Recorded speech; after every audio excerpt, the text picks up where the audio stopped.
Huwag mong susubukan mag-jump shot kung ganito ang gagawin mo. Lalo na pag si Efren ang kalaban mo. You don't scare me! Matik na ball in hand na ito.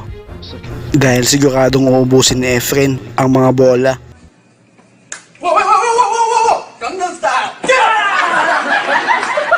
Siguradong matatagalan kang makabalik kapag nabigyan mo ng tira si Efren.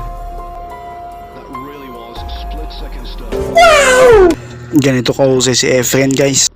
Kung wala nga siyang kalaban, mapagkakamalan mong nagpa-practice lang to.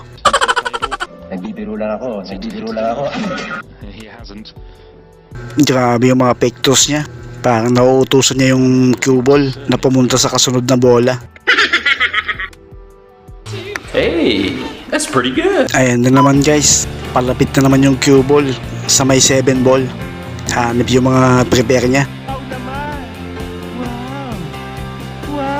Halos tutok na lahat pag si Efren ang mag-prepare.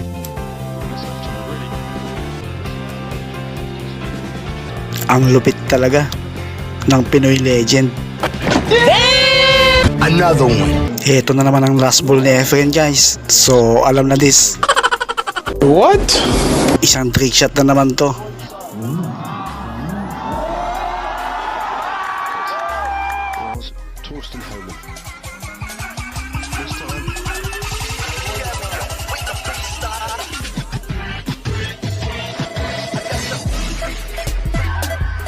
Grabe, ang lupit talaga ni Efren.